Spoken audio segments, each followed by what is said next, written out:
रायपुर से लगे दुर्ग जिले 4 लोगों को पुलिस ने पकड़ लिया है। प्राप्त जानकारी के अनुसार वारदात में 6 लोग शामिल थे, जिनमें दिल्ली और झारखंड के सुपारी किलर भी हैं। पुलिस ने संदेह के आधार पर झारखंड के गौरव कुमार को हिरासत में लेकर पूछताछ की तो उसने पूरी योजना और शामिल आरोपियों के बारे में बताया। अखिल भारतीय कांग्रेस कमेटी के राष्ट्रीय अध्यक्ष का पदभार ग्रहण 26 अक्टूबर को होगा। इसी दिन नवनिर्वाचित अध्यक्ष मल्लिकार्जुन खड़गे की ताजपोशी होगी। पदभार ग्रहण में राहुल गांधी भी शामिल होंगे, ऐसी अटकलें लगाई जा रही हैं। अगर ऐसा हुआ तो पहली बार राहुल गांधी भारत जोड़ो यात्रा को छोड़कर दिल्ली आएंगे। महिला के साथ अभद्रता के आरोप में जेल गए नोएडा के श्रीकांत त्यागी को इलाहाबाद हाईकोर्ट ने जमानत दे दी है। श्रीकांत त्यागी जेल से बाहर आते ही नोएडा स्थित अपने निवास पहुंचे, जहां उनके परिजनों समेत समर्थकों ने उनका स्वागत किया। हाईकोर्ट ने उन्हें गुंडा कानून के तहत जमानत दी है।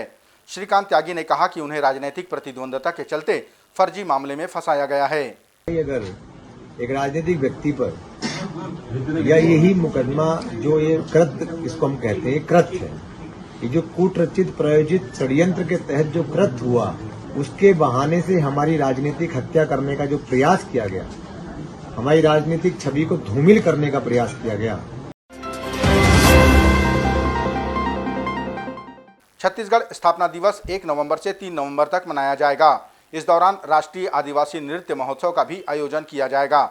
इस महोत्सव में शामिल होने राजस्थान के मुख्यमंत्री अशोक गहलोत, असम के मुख्यमंत्री हिमंत विश्व शर्मा और झारखंड के मुख्यमंत्री हेमंत सोरेन को भी आमंत्रित किया गया है। छत्तीसगढ़ के मुख्यमंत्री भूपेश बघेल की तरफ से इन्हें आमंत्रित करने छत्तीसगढ़ के विधायक श्रीमती अनीता योगेंद्र शर्मा, खेल साय सिंह, संसदीय सचिव लक्ष्मी धुरु, पारसनाथ रजवाड़े और रश्मि आशीष सिंह को जिम्मेदारी दी गई थी। छत्तीसगढ़ के पूर्व कलेक्टर व भाजपा नेता ओपी चौधरी ने सरकार द्वारा चलाए जा रहे छत्तीसगढ़िया ओलंपिक के खेलों के दौरान खिलाड़ियों से घोषणा पत्र पर दस्तखत लेने को गलत राजनीति कहा। उन्होंने खेल के दौरान दुर्घटना होने पर खिलाड़ियों को जिम्मेदार बनाए जाने पर इसकी निंदा की। कि जो कबड्डी खेलने वाले या अन्य खेल खेलने वाले जो युवा हैं हमारे छत्तीसगढ़ के, उनसे घोषणा पत्र भरवाने का दुष्प्रयास किया जा रहा है और घोषणा पत्र भरवा करके उनसे लिखवाया जा रहा है कि कोई भी घटना दुर्घटना होती है उसके लिए वो युवा खुद जिम्मेदार रहेगा।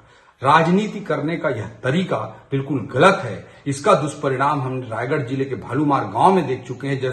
जब कबड्डी खेलते हुए युवक ठंडाराम मालाकार घायल हुआ तो 50 किलोमीटर की दूरी को एम्बुलेंस में लाने के लिए 4.5 घंटे का समय लग गया।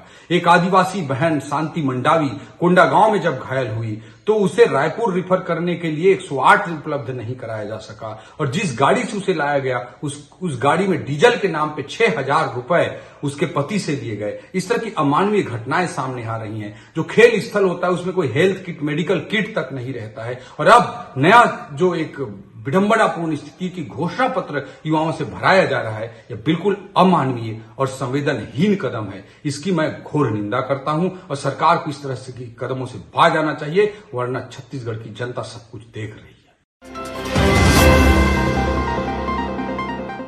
छत्तीसगढ़ के मुख्यमंत्री भूपेश बघेल ने दिल्ली के किरण नादर म्यूजियम ऑफ आर्ट में आयोजित टूरिज्म कॉन्क्लेव में हिस्सा लिया।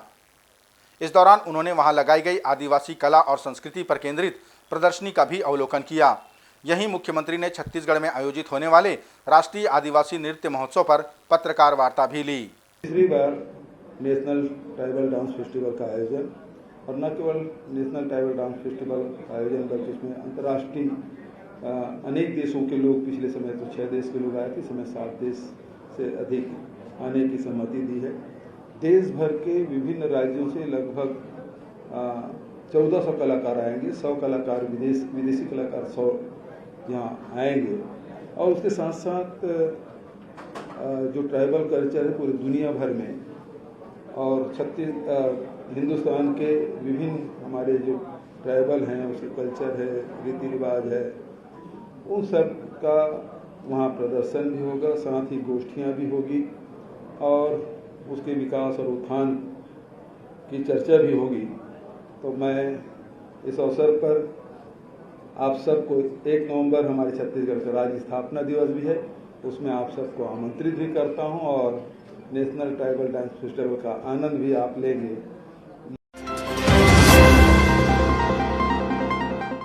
भारतीय जनता पार्टी के व्यापार प्रकोष्ठ द्वारा अमलेश्वर में हुई घटना को लेकर मौन प्रदर्शन किया गया।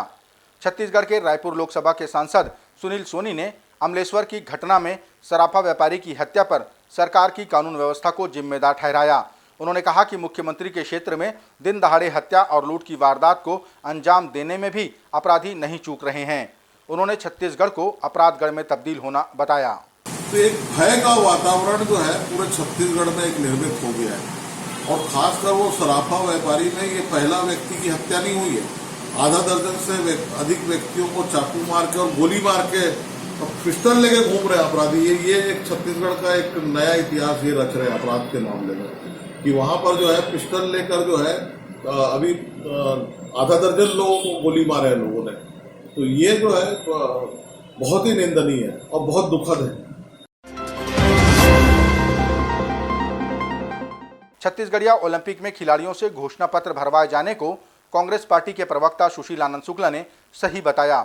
उन्होंने राष्ट्रीय और अंतर्राष्ट्रीय स्तर के खेलों की तुलना छत्तीसगढ़िया ओलंपिक से करते हुए भारतीय जनता पार्टी के आरोपों को बेबुनियाद कहा। उन्होंने भारतीय जनता पार्टी पर छत्तीसगढ़िया ओलंपिक को लेकर दुष्प्रचार करने का आरोप लगाया। आज भूपेश बघेल जी की सरकार छत्तीसगढ़ के सांस्कृतिक उत्थान के लिए काम कर रही है। हमारे युवाओं के स्वास्थ्य को अच्छा बनाने के लिए, एक उत्साह का वातावरण बनाने के लिए छत्तीसगढ़िया ओलंपिक का आयोजन कर रही है, जिसमें बच्चों से लेकर वृद्ध तक शामिल हो रहे हैं। तो भारतीय जनता पार्टी इसमें दुष्प्रचार कर रही है। जहां तक कुछ एक खेलों में जो घोषणा पत्र की बात भारतीय जनता पार्टी के नेता उठा रहे हैं, यदि ऐसी कहीं स्थिति बनी है तो ये सामान्य प्रशासनिक प्रक्रिया है और हर खेल में, हर राष्ट्रीय अंतर्राष्ट्रीय स्तर के जितने भी आयोजन होते हैं इस प्रकार के घोषणा पत्र भराया जाता है। इसमें कोई गलत नहीं है। छत्तीसगढ़ की राजधानी रायपुर के घरों में डिजिटल डोर नंबर लगाने का कार्य शुरू हो चुका है। अभी 4 वार्डों में इसे लगाया जा रहा है। डिजिटल डोर नंबर में 12 अंकों का यूनिक आईडी दर्ज है, जिसे निगम द्वारा दी जाने वाली मूलभूत सुविधाओं से जोड़ा जाएगा ताकि नागरिक आपातकालीन सेवाओं का लाभ घर बैठे ले सकें। छत्तीसगढ़ में आवास को लेकर चलाई जा रही 2 योजनाओं के लिए केंद्र सरकार द्वारा छत्तीसगढ़ सरकार को 2 पुरस्कार प्राप्त हुए हैं, जिनमें बेस्ट कम्युनिटी ओरिएंटेड प्रोजेक्ट और बेस्ट परफॉर्मिंग नगर पंचायत का पुरस्कार शामिल है। पुरस्कार मिलने पर कांग्रेस संचार विभाग के प्रमुख सुशील आनंद शुक्ला ने कहा कि भारतीय जनता पार्टी प्रधानमंत्री आवास को लेकर जो गलत बयानी करती है उसका जवाब है यह पुरस्कार। छत्तीसगढ़ की भूपेश बघेल की सरकार लगातार हर वर्ग के लिए बेहतरीन काम कर रही है और केंद्र सरकार के विभिन्न एजेंसियां लगातार छत्तीसगढ़ सरकार को प्रोत्साहित और पुरस्कृत कर रही हैं। यह दुर्भाग्यजनक है कि भारतीय जनता पार्टी के नेता तमाम दुष्प्रचार करते रहते हैं छत्तीसगढ़ सरकार के बारे में, लेकिन आने वाला हर पुरस्कार इनके दुष्प्रचार की पोल खोलकर सामने रख देता है।